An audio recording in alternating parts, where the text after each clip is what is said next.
The three concentrations called doors of liberation begin with emptiness.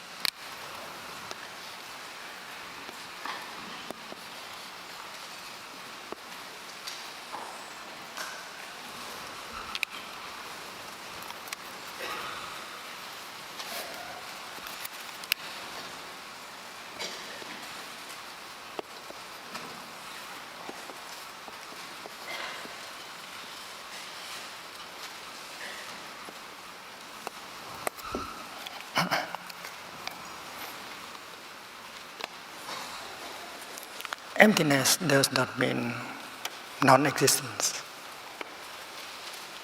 It's quite a different thing. This morning, before the transmission of the 5 trainings, we chanted the Heart Sutra. The Bodhisattva Avalokiteshvara, in deep meditation, found out that the 5 skandhas are empty. He was looking deeply into his own person, that is made of form, body, feelings, perceptions, mental formations, and consciousness, and found them equally empty. But to be empty does not mean to be non-existence. And that is why he said, form is emptiness, but emptiness is form. Emptiness is not nothing. Suppose we look at this glass. It looks empty.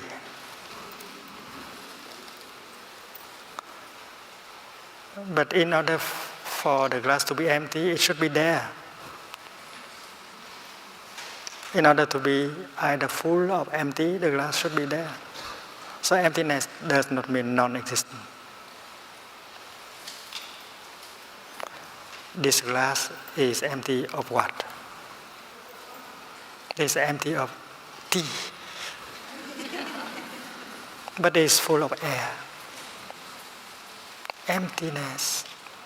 Empty is empty of something. And that question may be very helpful. So when we look into this flower, which is described as empty, what do we see in the flower? We see the sunshine inside. We see a cloud inside. And you do not need to be a poet in order to see a cloud floating in the flower. You know that without the cloud, there is no rain and no flower can grow. So it's very clear that this flower is not empty. It has many things inside. It's full of sunshine. It's full of cloud. And then you can see the soil, the earth, the minerals, the gardener. And if you continue, you see the whole cosmos have come together and help the flower to manifest as a wonder. So in fact, the flower is full of the cosmos. Why Bodhisattva Avalokita said that it is empty? So we should ask him, dear Bodhisattva Avalokita, you say that this flower is empty. I want to know, empty of what? It is full of everything. So empty means empty of what? Or full is full of what? Like consciousness is consciousness of something. So the Bodhisattva will tell you that, well, you are right. The flower is full of the cosmos. There is only thing that it, that is empty is a separate existence. A flower cannot be by herself. A flower does not have a separate existence, a self-nature. Self-nature, svabhava.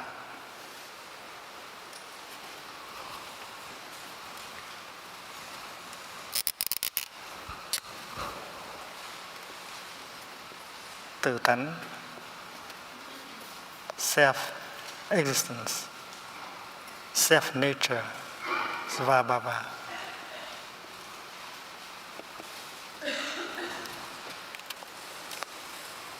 Everything contains the whole cosmos, but empty only of a separate existence, of a self-nature.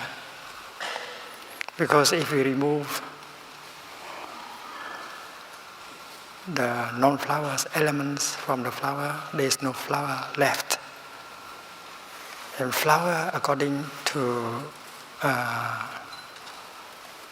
Buddhist teachers, is a conventional designation. It's only a name, conventional designation.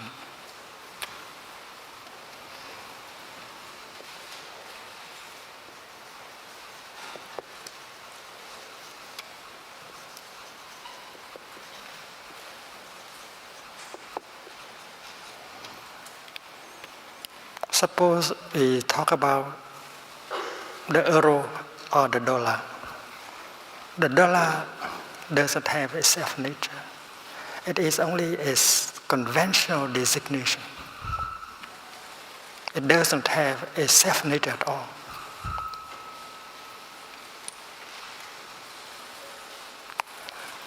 And if everything has a self-nature,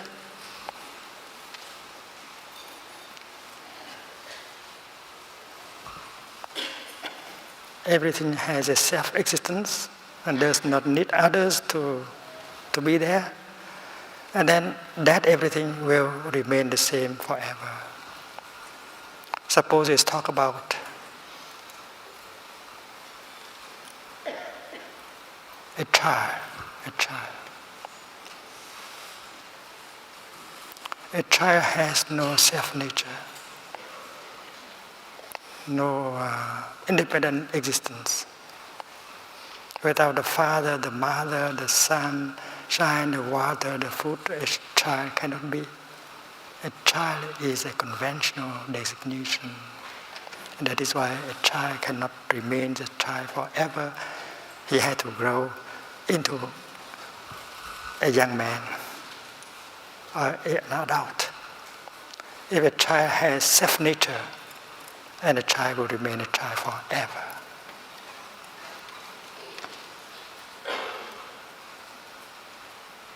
So that nothing has a self-nature, nothing has a self-existence, nothing can be by itself. No nature, no self-nature. That is what you touch when you look deeply at everything.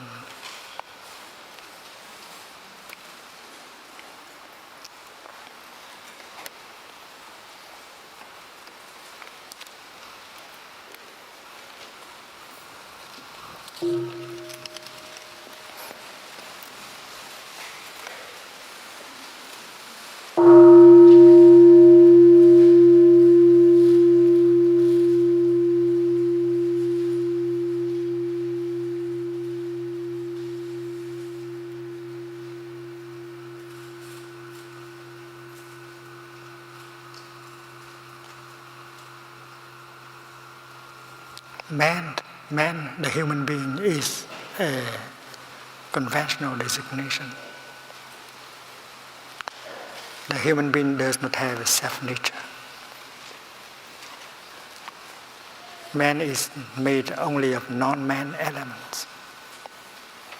Looking into a human being, we see ancestors. We have human ancestors, of course, but we have also animal ancestors. And we have also vegetable ancestors. And we also have mineral ancestors. Man is made of non-man elements. And if we remove all these non-man elements, animals, plants, minerals, there is no man left. Man cannot be by himself alone. Man has to interbe with animals, plants, and minerals. And that is why to protect man, you have to protect animals, vegetables, and minerals. And that is the teaching of the Diamond Sutra. That's the most ancient text on deep ecology. Man is made of only of non-man element. Man cannot be by himself, herself alone. Man has to interbe with animals, plants, and minerals. In order to preserve man, you have tried to preserve animals, plants, and minerals. That is the teaching of deep ecology in the Diamond Sutra.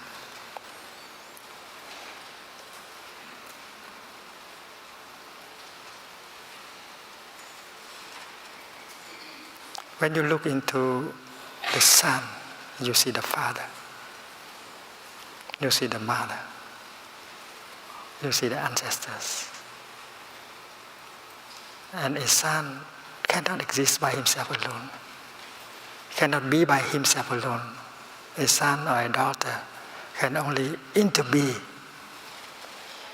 with parents, ancestors, and so on. And that is not difficult to see.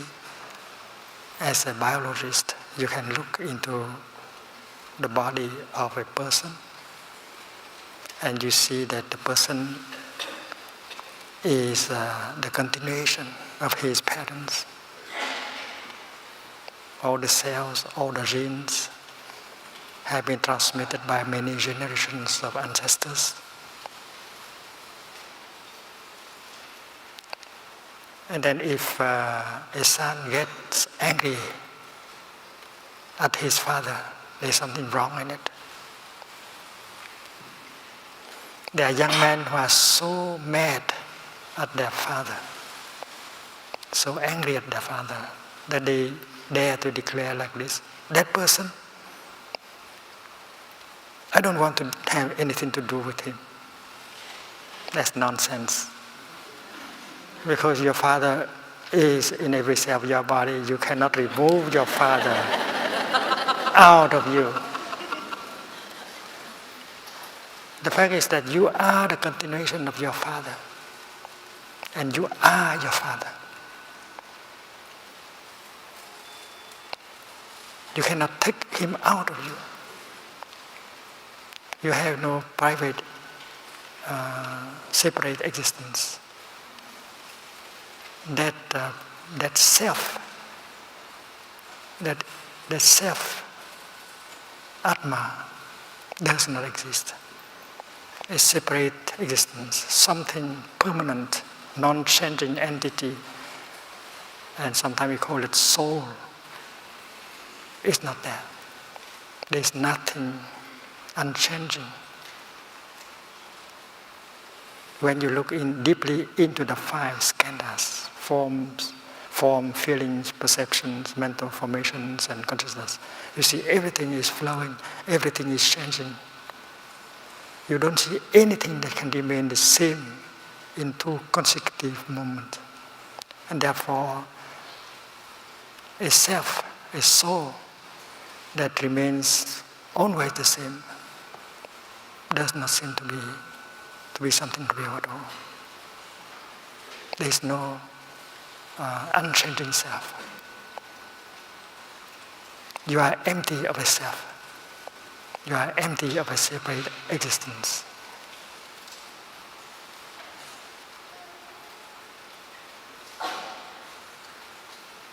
And neuroscience can help also. When you look into the brain, we see a lot of neurons.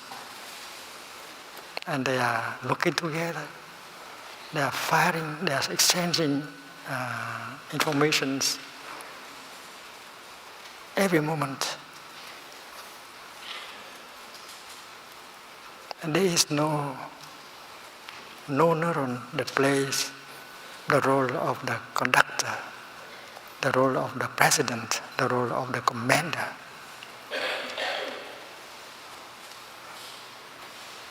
And that is a community of cells that operate like a symphony orchestra, but there is no conductor. That's what neuroscience has found out. There is no conductor. There is a symphony.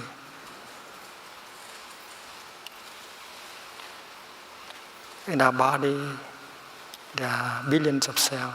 They are working together. There is no cell that play the role of the president, of the boss, of the one who is giving orders.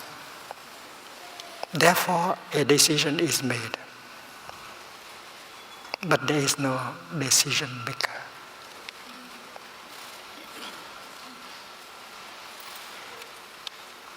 A decision is made, but there is no decision maker outside of the decision. There is a feeling taking place, but there is no feeler. There is a perception that happens, but there is no perceiver existing outside of the perception. It's very interesting. I think practitioners of meditation and scientists can sit together and work together and discover together. I think science, modern science, has found out the truth of no self. Suppose you talk about the wind, and you say the wind blows. It looks like there is the wind that does the job of blowing. But it's very funny to say the wind blows. If it's not blowing, it's not the wind.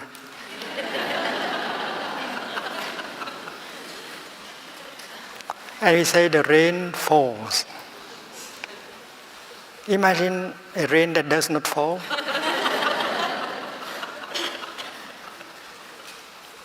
If it does not fall, it's not the rain. So you can say there is rain there, but you cannot find a rainer. You cannot find a rainer.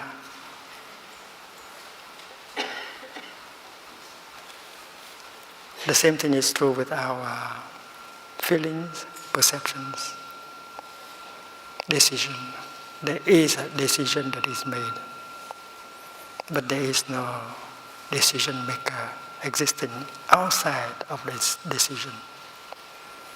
There's a feeling of sadness and of joy, but there is no feeler standing outside in the background.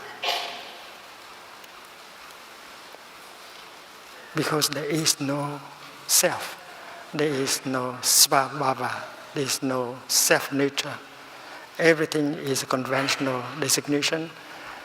Everything depends on everything else in order to express itself, and that is the teaching of interdependence,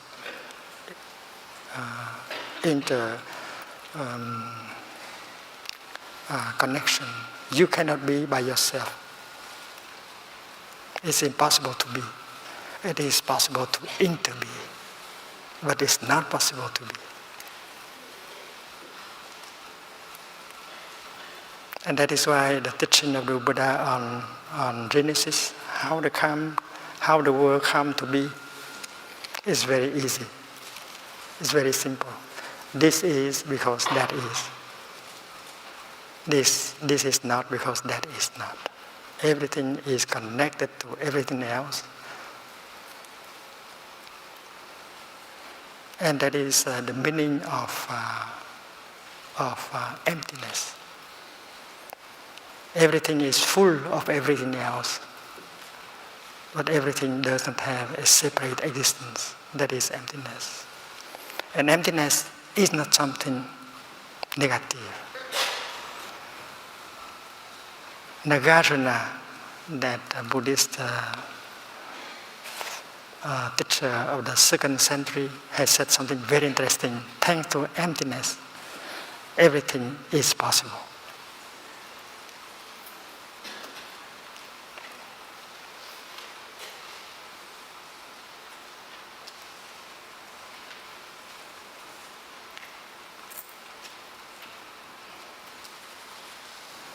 Thanks to emptiness, a flower is possible. Because the flower has no separate existence, and that is why all the elements of the cosmos can come together and produce the flower. A flower is full of the cosmos and empty of a separate self. So when the son gets angry at his father, he might try to look into himself, and he sees that he is empty of a self. He is made of non-self elements, and he can see his father, his mother, his ancestors in him. Removing father, mother, ancestors, there is no son. And to be angry at your father is to angry at yourself. To make your father suffer is to make you suffer. To make your daughter suffer is to make yourself suffer. Because she is your continuation. She is you. 20 years ago, I was doing walking meditation on the street of London. I saw displayed on a book in a bookshop with a book with the title "My Mother, Myself." I did not buy the book because I knew what was inside.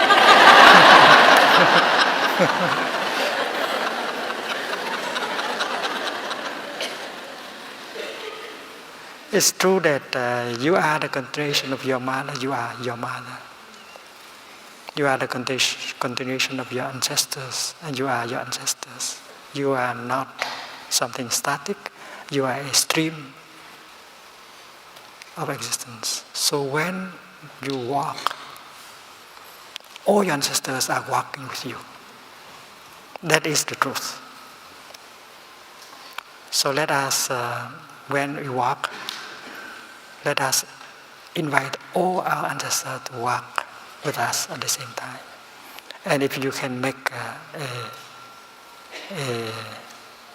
a step full of freedom, full of stability, full of joy, and then all your ancestors profit from that step also.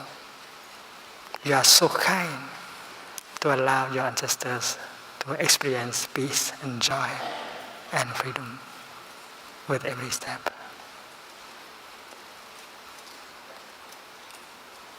You breathe for your ancestors. Your ancestors are blood ancestors and spiritual ancestors. You breathe for Jesus. You are a continuation of Jesus. You are his son, daughter, friend, continuation. You are the continuation of Lord Buddha. And you breathe for him. The Buddha has never died. Jesus has never died. They continue always with you. So work for him, for them. Breathe for them and make them alive for the profit of many people, all of us on earth. So if a person touches the nature of emptiness in himself and his father and everything else, he's free from that kind of discrimination.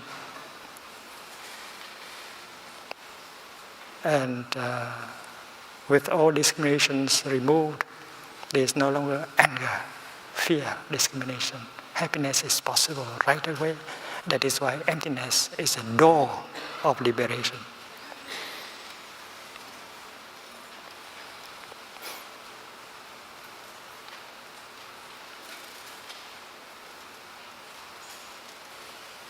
The second door of liberation is signlessness.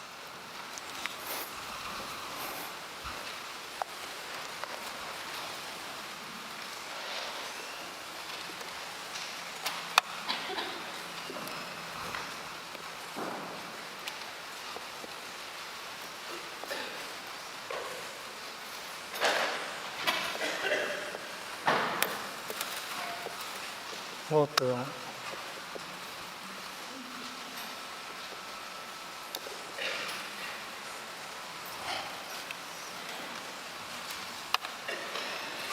Sign here means the appearance. And many of us are fooled by the appearance of things.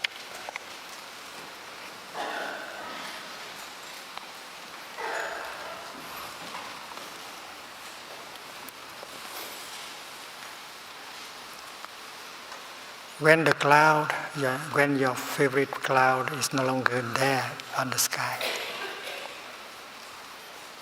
you are sad.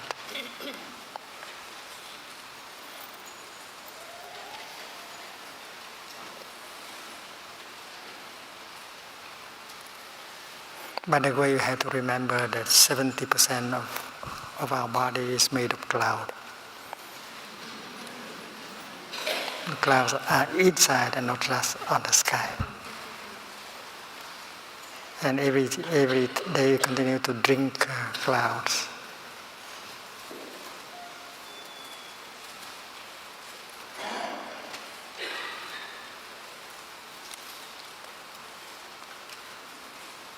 When a cloud is no longer seen in the sky, you think that the cloud is not there. And you think that your cloud now belongs to the realm of non-being. Yesterday it belonged to the realm of being, but today it belongs to the realm of non-being. That's wrong perception. You think your cloud has died. But the other day we have said that it's impossible for a cloud to die. Because to die means from something to become absolutely nothing. A cloud cannot become nothing. A cloud can become the rain, the snow, the ice. So if you are caught by the appearance of cloud, you are not capable of seeing your cloud in its continuation. You have to see your cloud in the rain. Hello, my cloud. I see you in your new form, the rain. And that you are free from sign. And when you drink your tea, and you see your cloud inside. Hello, my cloud, now I see you in the form of tea. So you are free from the appearance, so that's signlessness. So the person you used to be with, she is no longer there. And you grieve for her loss. You are despair because the person you love is no longer there. And you believe that she has come, she has passed into the realm of non-being. She is no longer there. She has died. But that's not true. It's impossible for a cloud to die. It's impossible for you to die.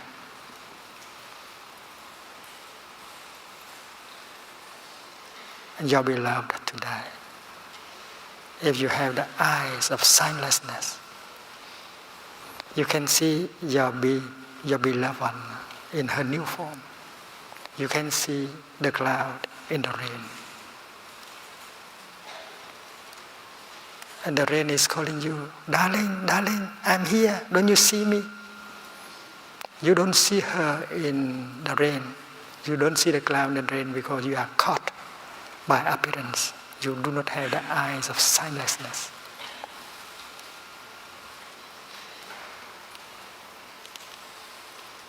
So when you see a block of ice, you can see your cloud.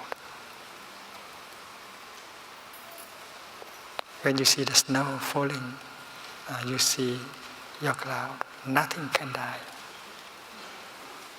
And that is why with the eyes of signlessness, with the concentration of signlessness, you are free from the notion of being and non-being, birth and death. And you don't suffer anymore.